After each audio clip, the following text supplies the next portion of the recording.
প্রিয় প্রিয় শিক্ষার্থী, আমার অষ্টম শ্রেণীর শিক্ষার্থী, প্রত্যেকে সুস্থতা কামনা করছি। আশা করি ভালোই আছে সবাই। বর্তমান সময়ের জন্যে সুস্থ থাকা যে জরুরি, সবাই সেটা উপলব্ধি করতে পারছে। আমি বারবার ক্লাসে বলেছি যে সুস্থ শরীর এবং সুন্দর মন সেটাই একটা সফল পাঠদান এবং শ্রেণী কার্যক্রমের জন্য খুবই অপরিহার্য।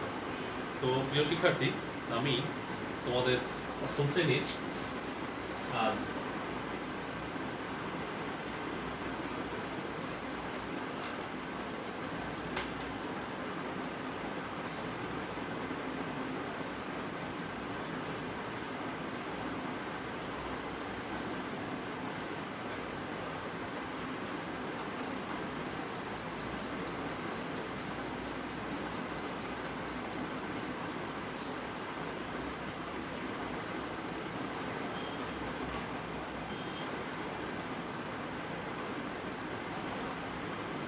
দেখো, আজ আমরা যে বিষয়ে আলোচনা করব সেটা হচ্ছে, তোমরা টেক্সট বইটা খুলবে। টেক্সট বই সংক্রান্ত টেক্সটের উপরে ভিত্তি করে একটা রিটেন পার্ট নিয়ে আমরা আলোচনা করব। তো আমরা ডায়লগ, আমাদের প্যারাগ্রাফ, আমি কিন্তু ইতিপূর্বে কয়েকটা প্যারাগ্রাফ তোমাদের পড়াও দিয়েছিলাম। আমি তার সংজ্ঞা সহ লেখার যে কৌশল সেটা কিন্তু বলেছিলাম। তা নিয়ে তোমাদের রেসপন্স অনলাইন ক্লাসে কম থেকে থাকে। তোমরা আমাকে অনেকে জিজ্ঞেস করবে, আমি আশা করি, যে প্যারাগ্রাফে কোন ধরনের, তোমার মুখস্থ কোনো প্যারাগ্রাফটাও ঠিক আছে, কিন্তু নিজের থেকে আরও কিছু বাক্য সংযোজন, বিয়োজন কিংবা সেটাকে একটা নতুন আঙ্গিকে নিয়ে আসা, এই ক্যাপাসিটি তোমার থাকতে হবে স্টুডেন্ট হিসেবে। এতটুকু না থাকলে পরে প্যারাগ্রাফ যথার্থ মান পায় না। আমি সে লক্ষ্যেই কিন্তু ডায়লগ নিয়ে, প্যারাগ্রাফ নিয়ে একটু আলোচনা করেছিলাম। তো যাই হোক, আমি আশা করবো তোমরা এই বিষয়টাকে আরো গুরুত্বের সাথে দেখবে। আমি আজ তোমাদের একটা গুরুত্বপূর্ণ ইউনিট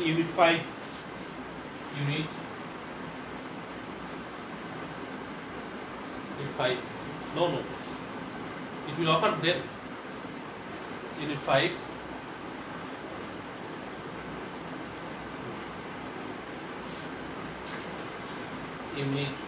lesson 3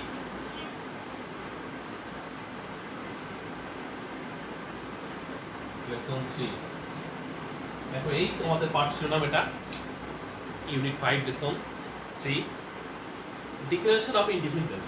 শিরোনামটা কি আছে?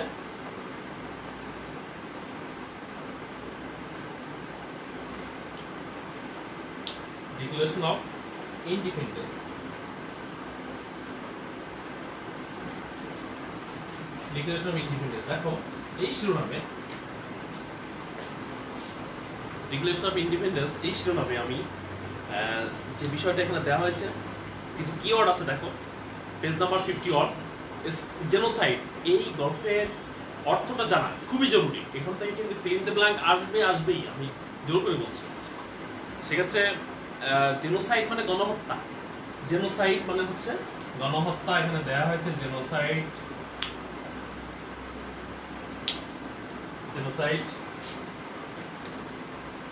গণহত্যা।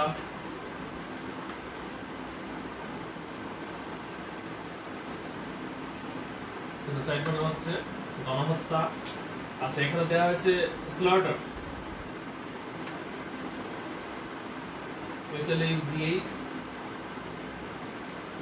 স্লটার মানে হচ্ছে সেটা হত্যা করা।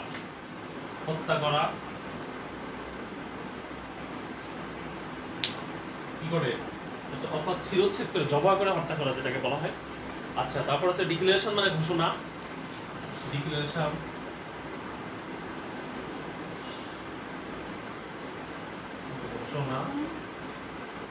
ওকে।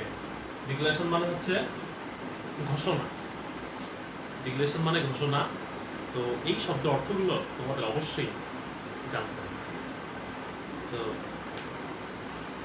এই তারপরে কি আছে? রেজিস্ট।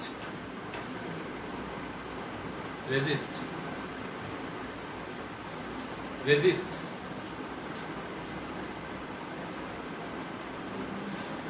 মানে হচ্ছে বাধা দেয়া।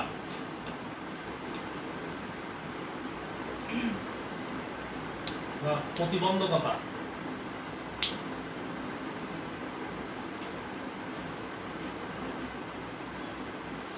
রেজিস্ট মানে হচ্ছে বাধা দেয়া বা প্রতিবন্ধকতা তৈরি করা। রেজিস্ট মানে বাধা দেওয়া বা প্রতিবন্ধকতা তৈরি করা। তো আমি আশা করব তোমরা প্রিয় শিক্ষার্থী লাইনে কে কে আছো। মুক্ত সাহা, ধন্যবাদ। তো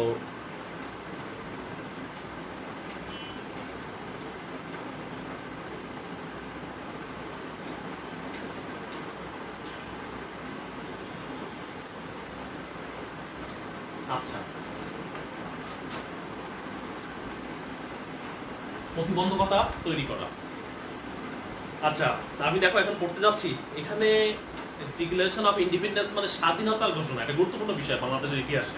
তো সেই বিষয়টা, আচ্ছা, ডিক্লারেশন অফ ইন্ডিপেন্ডেন্সের বিষয়টা হচ্ছে এখানে read the text below and see whether what you thought, এই টেক্সটটি পড়তে বলছে এবং যেখানে তুমি যে ভাবো অর হ্যাভ নোন অ্যাবাউট, অথবা কি জেনেছো এই সম্পর্কে, the declaration of independence is correct, তুমি কি এই স্বাধীনতা ঘটনাটা কি সঠিক, এই সম্পর্কে শিক্ষার্থীদের সঠিক তথ্য দেওয়ার জন্যই কিন্তু এটা সংযোজন।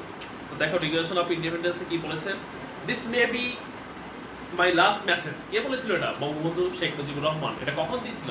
এটা হচ্ছে দিয়েছিল উনি ঠিক আমাদের যে স্বাধীনতার ঘোষণা দেওয়া হয়েছিল 26শে মার্চ, অর্থাৎ 25শে মার্চের রাত 12টার পরপরই, ঠিক যখনই 26শে মার্চ আসে আমাদের 12টার পরপরই, সে সময় উনি এই মেসেজটা ওয়্যারলেসের মাধ্যমে, যেটা অফি বলো, সেটার মাধ্যমে উনি চট্টগ্রাম বেতার কেন্দ্রে পাঠান। ঠিক এই ঘোষণার ঠিক কিছুক্ষণ পরেই ওনাকে অ্যারেস্ট করা হয়। এটা আমাদের ইতিহাস আমাদের সাক্ষ্য দিয়েছে এবং ঘটনা যথার্থ প্রমাণ এবং যথার্থতাও আছে। তো বঙ্গবন্ধু কি বলেছিলেন সে সময় ওয়্যারলেসে, কি বলেছিলেন সেটাই, this may be my last message, আমার অনুরোধ থাকবে এই মেসেজটা মুখস্থ রাখতে হবে, এটা ফিল ইন দ্য ব্ল্যাঙ্ক হিসেবে আসতে পারে, সমূহ সম্ভাবনা। দিস মে বি, এটা হতে পারে আমার শেষ মেসেজ, বার্তা। ফ্রম টুডে, আজ থেকে বাংলাদেশ ইজ ইন্ডিপেন্ডেন্ট, আজ থেকে বাংলাদেশ স্বাধীন, স্বাধীনতা ঘোষণা করবো যে আজ থেকে বাংলাদেশ স্বাধীন। I call upon the people of Bangladesh, আমি বাংলাদেশের জনগণকে বলি, আমি ডাকছি, তাদেরকে বলছি, whatever you might be and whatever you have, whatever you might be, তোমার যা আছে, and whatever you have, তোমার যা আছে আর যা থাকতে পারে সেগুলো নিয়েই, to resist the army of occupation to the last, to resist, বাধা দাও, দ্য আর্মি অকুপেশন, সেই দখলদার সেনাবাহিনীর, টু দ্য লাস্ট, সর্বশেষ সীমা পর্যন্ত, তোমার যে শক্তি আছে সে পর্যন্ত দখলদার বাহিনীকে বাধা দেওয়ার চেষ্টা করো, যা আছে তোমার কাছে যা আছে আর থাকবে সেটা নিয়ে। আচ্ছা, your fight must go on, তোমার এই যুদ্ধ, ফাইট মাস্ট, অবশ্যই গো অন, চলবে, গো অন মানে চলবে, আনটিল, ততক্ষণ না পর্যন্ত, আনটিল মানে ততক্ষণ না পর্যন্ত, আর শুধু টিল মানে পর্যন্ত, the last soldier of Pakistan, পাকিস্তানের সর্বশেষ সৈন্য, অকুপেশন অর্থাৎ দখলদারি সৈন্য, সর্বশেষ সৈন্যটা, ইজ এক্সপেলড, যতক্ষণ না পর্যন্ত নির্বাসিত হয়, তাকে তাড়ানো না হয়, from the soil of Bangladesh, কোথা থেকে? ফ্রম দ্য সয়েল অফ বাংলার মাটি থেকে পাকিস্তানের সর্বশেষ সৈন্যটাকে যতক্ষণ না পর্যন্ত নির্বাসিত বা তাড়ানো না হয় ততক্ষণ তোমরা যুদ্ধ চালিয়ে যাবে। And final victory is achieved, এবং যতক্ষণ শেষ ফাইনাল যে ভিক্টোরি, আমাদের বিজয়টা, চূড়ান্ত বিজয় যতক্ষণ না আমাদের অর্জিত হয়, অ্যাচিভ মানে হচ্ছে অর্জিত হওয়া। তাহলে এই মেসেজটা কিন্তু মুখস্থ রাখতে হবে। আমার বড় অনুরোধ, তোমরা এই মেসেজটি, হ্যাঁ তন্ময় রায়, আমি ভালো আছি বর্ণ, তোমরা আগামী দিন আমাকে অবশ্যই এই যে পেজ নাম্বার 51 এর এই মেসেজটি, পেজ 51 এর এই যে মেসেজ, এই যে এখানে যে ডিক্লারেশন অফ ইন্ডিপেন্ডেন্স,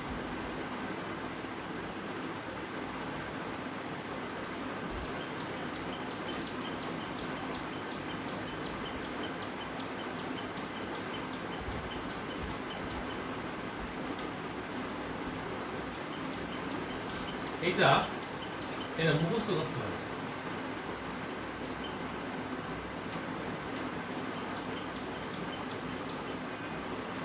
আমি কিন্তু আজ পর্যন্ত কোনো টেক্সট আমি মুখস্থ করতে বলিনি। এটা বলছি এজন্য এটা কি গুরুত্ব বহন করবে। তোমাকে কো-কারিকুলাম অ্যাক্টিভিটিস যেটা স্কুলের বাইরে বিভিন্ন অনুষ্ঠানে এটা কাজে লাগবে, পরীক্ষায় এটা কাজ দেবে, এবং তোমার দৈনন্দিন কর্মকাণ্ডে বিভিন্ন জায়গায় তুমি অ্যাজ এ স্টুডেন্ট তো you have to face this message translate to Bangla or English. এটা তোমাকে কাজে লাগবে। আর পরীক্ষায় এর থেকে প্রশ্ন আসার সম্ভাবনা ইভেন এমনকি ফিল ইন দ্য ব্ল্যাঙ্ক হিসেবে 3 থেকে যেটা পড়ে এখান থেকে প্রশ্ন হতাশ ওয়ার্ড গ্যাপ রেখে তোমাকে দিয়ে দিতে পারে। ওকে, এবার আমার পরের পেজে চলে যাই, পেজ 52। সেখানে এটা মুখস্থ করতে হবে। পেজ 52 তে কি বলা হয়েছে দেখো, পারহ্যাপস মানে কি সম্ভবত, all of you are familiar with, তোমরা সবাই ফ্যামিলিয়ার উইথ মানে পরিচিত, বঙ্গবন্ধু হিস্টোরিক স্পিচ, বঙ্গবন্ধু যে ঐতিহাসিক ভাষণের সাথে সবাই পরিচিত। অন 7 মার্চ 7 মার্চ 1971 সালে যে ঐতিহাসিক ভাষণ তার সাথে সবাই তোমরা পরিচিত। ইন দ্যাট স্পিচ, এই বক্তব্যে হি ন্যারেটেড, তিনি বর্ণনা করেছিলেন the long history of repression, দীর্ঘ ইতিহাস অফ রিপ্রেশন মানে হচ্ছে আমাদের যে শাসন করেছিলেন, যে আমাদের শোষণ করেছিলেন, যেটা অত্যাচারের, যে রিপ্রেশন মানে অত্যাচারিত যে আচরণ, এই আমাদের অত্যাচারের যে ইতিহাস সেটা উনি বর্ণনা করেছিলেন। অ্যান্ড স্ট্রাগল এবং যুদ্ধের বাংলা ফর সেলফ রুল, স্বায়ত্ত শাসনের যে ইতিহাস তিনি তুলে ধরেছিলেন কোথায়, 7 মার্চের ওই ঐতিহাসিক ভাষণে। They are he narrated how the Pakistani rulers exploited. সেখানে তিনি বর্ণনা করেছিলেন কিভাবে পাকিস্তানি শাসকেরা আমাদেরকে exploited, আমাদের কিভাবে শোষণাতীত নির্যাতন কিভাবে করেছিলেন। us and tried to stop our voice, এবং আমাদের চেষ্টা করেছিলেন টু স্টপ, থামাতে our voice, আমাদের এই বাক স্বাধীনতাকে। at the gun point, গুলির মুখে কিভাবে আমাদের কণ্ঠবিরোধ করে দিয়েছে। Okay, by the end of the speech, এই বক্তব্য শেষে হি আস্কড এভরিওয়ান, তিনি প্রত্যেককে জোর করে বলেছিলেন, দাবি করে, আজ মানে হচ্ছে দাবি করে বলা, টু বি প্রিপেয়ার্ড, প্রস্তুত হওয়ার জন্য বলেছিলেন তিনি, with whatever they had, তাদের যা ছিল তাই নিয়ে উনি প্রস্তুতি নেওয়ার জন্য বলেছিলেন। এই বক্তব্যের মধ্যে কিসের প্রস্তুতি, যুদ্ধের প্রস্তুতি, বাংলাদেশকে স্বাধীন করার লক্ষ্যে। ওকে, দেখো তারপর কি বলেন। অ্যান্ড ফাইনালি, অবশেষে দ্য ডিক্লারেশন অফ ইন্ডিপেন্ডেন্স, স্বাধীনতার ঘোষণা, কেম ফ্রম বঙ্গবন্ধু, কোথা থেকে এসেছিলেন, বঙ্গবন্ধুর কাছ থেকে এসেছে স্বাধীনতার ঘোষণা। আচ্ছা, in the first hour of 26 March, প্রথম প্রহরে, ফার্স্ট আওয়ার 26 মার্চ মানে হচ্ছে 25শে মার্চের ঠিক রাত 12টার পরপরই এটাকে ফার্স্ট আওয়ার বলা হয়। কোনো দিবসের রাত 12টার পরবর্তী সময়কেই ফার্স্ট আওয়ার বলা হয়ে থাকে। যাই হোক, 25শে মার্চ পরবর্তী 26শে মার্চের প্রথম প্রহরেই রাত 12টা থেকে 1টার মধ্যে, এ সময় উনি বঙ্গবন্ধু এই স্বাধীনতা ঘোষণা দিয়েছিলেন। ইন 1970, কত সালে সেটা, 1971 সালে। Bangabandhu past on his voice, Bangabandhu এই ভয়েসটি পাঠিয়েছিলেন। এই ভয়েস অর্থাৎ এই যে মেসেজটি সেটা ছিল অডিও ক্লিপ, অর্থাৎ মেসেজটি হচ্ছে উনি ওয়্যারলেসের মাধ্যমে প্রচার করেন বেতারে। Just before he was arrested, ঠিক পূর্বে, ওনাকে অ্যারেস্ট করার পূর্বে, বাই দ্য পাকিস্তানি আর্মি কর্তৃক অ্যারেস্ট করার পূর্বে ওনাকে উনি এটা প্রচার করেছিলেন। যাই হোক, এখান থেকে শব্দ অর্থ সহ এবং কিছু বাড়ির কাজ এখানে থাকবে, এটা হচ্ছে কি আমি দিচ্ছি এখনই, এটা হচ্ছে পেজ কত, পেজ 52, পেজটা হচ্ছে 52। শিক্ষার্থী আমার, তোমরা বাড়ির কাজটি তন্ময় রায় বর্ণ। আচ্ছা, এখন বাড়ির কাজটি তোমরা যেটা যথার্থভাবে করবে, আমি এই দেখো এটা হচ্ছে পেজ হচ্ছে কত,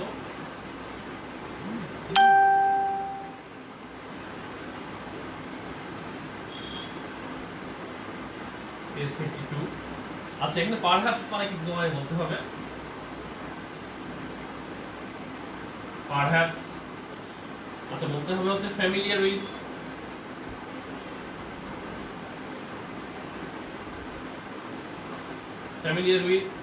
আচ্ছা তোমাকে বলতে হবে ন্যারেটেড,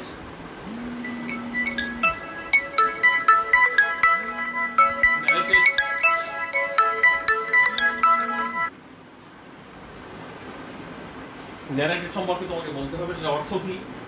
আচ্ছা, পারহ্যাপস মানে সম্ভবত, ফ্যামিলিয়ার উইথ মানে পরিচিত তার সঙ্গে, আচ্ছা ন্যারেটেড মানে বর্ণনা করেছিলেন, করোনা করেছিলেন। আচ্ছা, রিপ্রেশন, দমন পীড়ন,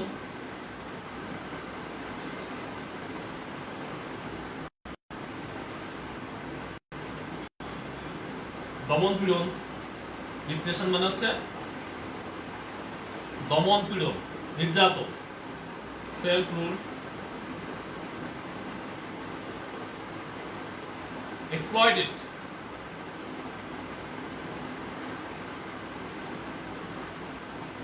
এক্সপ্লয়েটেড সেটাও নির্যাতন, গান পয়েন্ট, গুলির মুখে, আর্স্ট,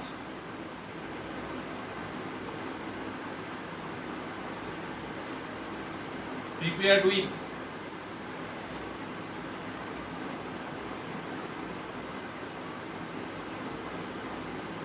prepared, emphasized that, emphasized,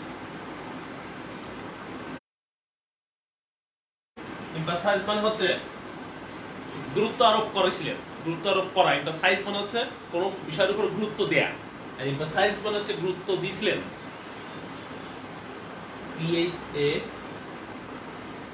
PHASIZED, emphasized,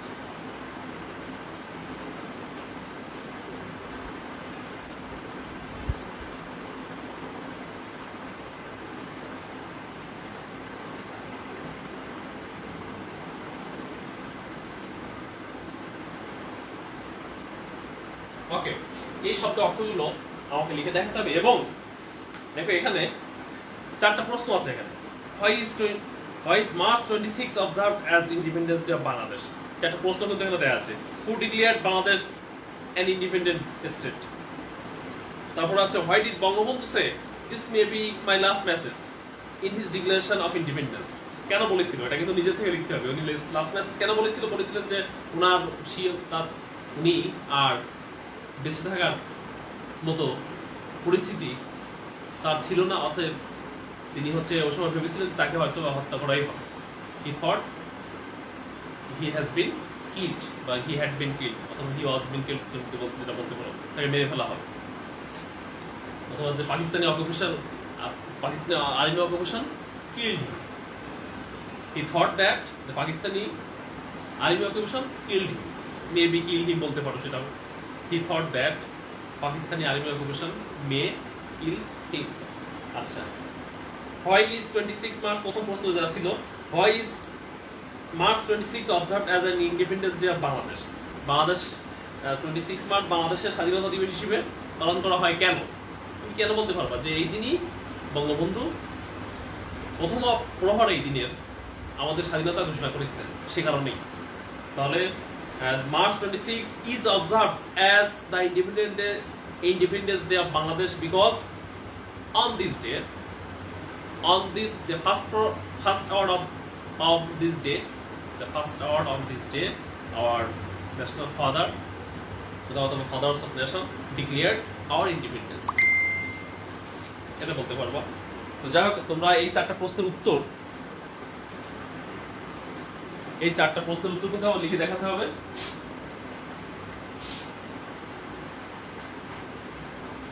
এই যেমন এক দাগ এখানে আছে, দেখো এক দাগ হচ্ছে why is 26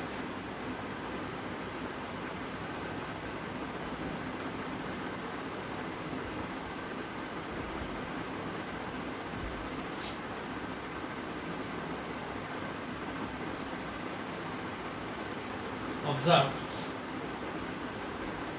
as the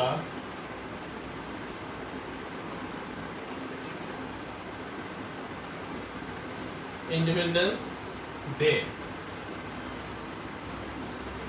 of Bangladesh? আচ্ছা, এই প্রশ্নটা, এই উত্তর হিসেবে তুমি লিখবা যে প্রশ্ন থেকে উত্তর লেখা যে সঠিক নিয়ম, যেটা প্রশ্ন থেকে উত্তর লেখার জন্য যে সঠিক নিয়ম, আগে কিন্তু প্রশ্নের সাবজেক্টে লিখতে হবে। March 26 is এটা হচ্ছে মেইন ভার্ব, এই যে observe.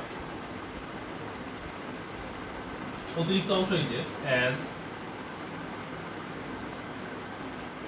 as the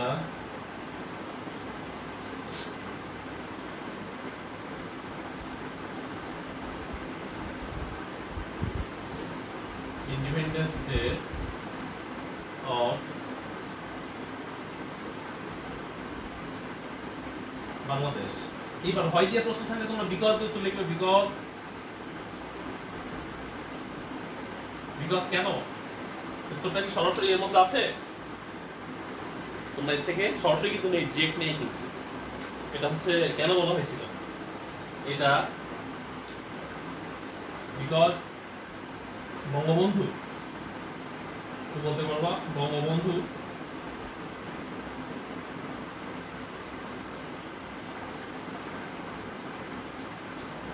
declared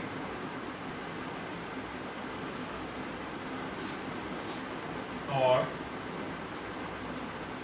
independence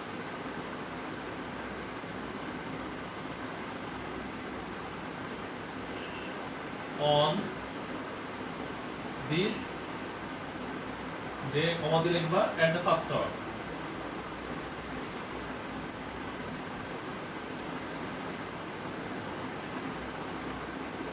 এটা এই উত্তরটা তোমরা লিখতে হবে তোমাদের। এখন এই উত্তর লেখার ক্ষেত্রে কিন্তু মার্চ 26, এই যে প্রশ্ন থেকে উত্তর লেখার যে সঠিক নিয়ম, আগে প্রশ্নের সাবজেক্ট মার্চ 26 ইজ অবজার্ভ। এই দেখো আগে প্রশ্ন উত্তর লিখেছি, আমি সাবজেক্ট লিখেছি মার্চ 26 কিন্তু সাবজেক্ট, তারপরে ইজ ভার্ব লিখেছো, এবার মেইন ভার্ব অবজার্ভ, এবার অতিরিক্ত অংশ হচ্ছে as the independent day of Bangladesh. তাহলে আগে তুমি কি লিখবা? প্রথমে প্রশ্নের সাবজেক্ট লিখবা, প্রশ্নের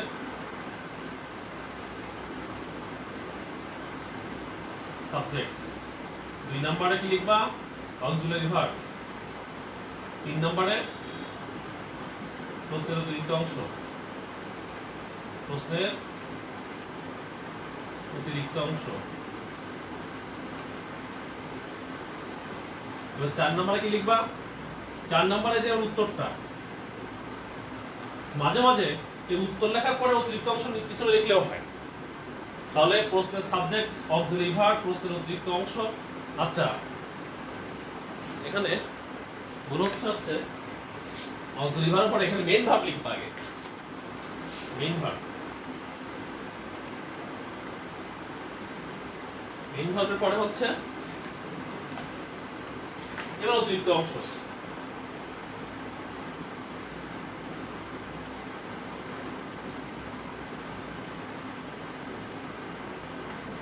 এবার হচ্ছে উত্তর।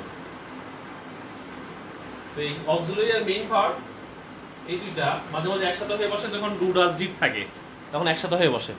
এটা কিন্তু খেয়াল করতে হবে, প্রথম প্রশ্ন থেকে উত্তর কিভাবে লিখতে হয়, প্রশ্নের সাবজেক্টকে আগে লিখতে হয়। সাবজেক্ট কোথায় থাকে?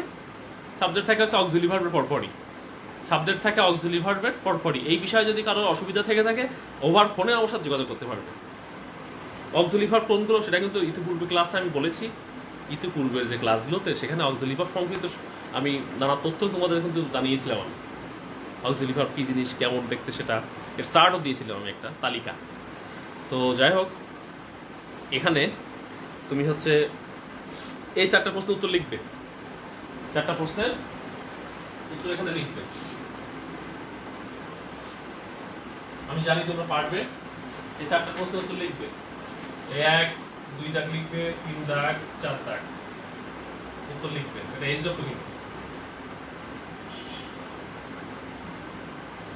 এটা এজ ডকুমেন্ট দেখাবে এটা। আর কি করবে? এটা মুখস্থ করবে।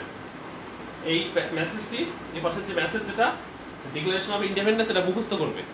আর তারপরে হচ্ছে এখানে সি নাম্বার, সেকশন সিটাও করবে। এই জন্য সেকশন সি আমি বলে দিচ্ছি এই জন্য কোনটা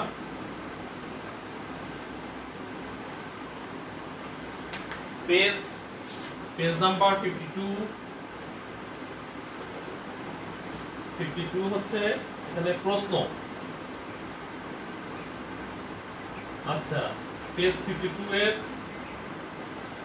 section C matching,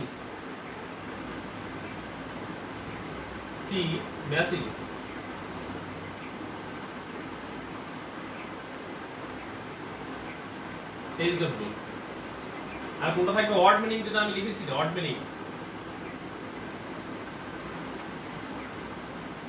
word meaning একটু আগে যেটা আমি বোর্ডে লিখেছি, এই তিনটা জিনিস। এই প্রশ্ন এখানে সিতে ম্যাচিং আছে, এখানে সিতে দেখো এই যে সিতে একটা ম্যাচিং আছে, match the words in the box with their meaning. এখানে আনকন্ডিশনাল বলা আছে, আনকন্ডিশনাল মানে হচ্ছে শর্তহীন। সারেন্ডার মানে হচ্ছে কোনো কিছু তোমাকে সেক্ষেত্রে বশ্যতা স্বীকার করা, অর্থাৎ বশ্যতা স্বীকার করা, আমি হেরে গিয়েছি, বশ্যতা স্বীকার করা। আচ্ছা, আনাম মানে হচ্ছে নিরস্ত্র মানে অস্ত্রহীন। জিনোসাইড মানে গণহত্যা। আর্টস মানে দাবি করে বলা, কোনো কিছু জোর দিয়ে বলা। আচ্ছা, তাহলে এই ম্যাচিংটা, প্রশ্নটা, ওয়ার্ড মিনিং যেটা আমি প্রথমে বোর্ডে লিখেছিলাম, এগুলো অবশ্যই করে আমাকে দেখাবে। ইউনিট কত? Unit 5 lesson 3। ওকে, তো আমার শিক্ষার্থীদের উদ্দেশ্যে আমি বলছি, এই কাজগুলো অবশ্যই করতে হবে। বাসায় পড়াশোনাকে এগিয়ে নেওয়ার জন্য আমাদের টেক্সট সংক্রান্ত যে প্যাসেজগুলো আছে, এগুলো পড়ার মধ্যে দিয়ে আমাদের ভোকাবুলারি গ্যাদার হবে। এবং সর্বোপরি তুমি সকল পড়াশোনার ক্ষেত্রে, ইংরেজির প্যারাগ্রাফ বলো, ডায়লগ, তোমাকে ইমেইল সব লেখার ক্ষেত্রে এই টেক্সট এখান থেকে শব্দ গ্যাদার করে নিয়ে তোমার সকল ধারণাকে পরিশীলিত হবে। তো যাই হোক, আমি আশা করব এই ধারণা পরিশীলিত হওয়ার জন্যে আমার সকল শিক্ষার্থী এই আমার যে নির্দেশনা, যে HWটা আমি দিয়েছি এই টেক্সট সংক্রান্ত, এটা সব ভালোভাবে রেডি করবে এবং এটা লিখে আমার মেসেঞ্জারেই পোস্ট করবে। ভালো থাকবে সবাই, সবার সুস্থ কামনা করছি। করোনাকালীন সময়ের যে সংক্রমণ হারটা উচ্চ হারে বেড়ে গিয়েছে, তার থেকে নিজেকে নিরাপদ রাখার জন্য, নিজেকে সুস্থ রাখার জন্য, পরিবারকে ভালো রাখার জন্য, সর্বোপরি দেশের মঙ্গল কামনা করে আমি যেন অপরকে ভালো রাখি, নিজেও ভালো থাকি, সেই লক্ষ্যে একটা দৃঢ় প্রত্যয় এবং পদক্ষেপ নেব, এই আশাবাদ ব্যক্ত করে আজকে ক্লাস এখানে শেষ করছি। ভালো থাকবে সবাই, আল্লাহ হাফিজ।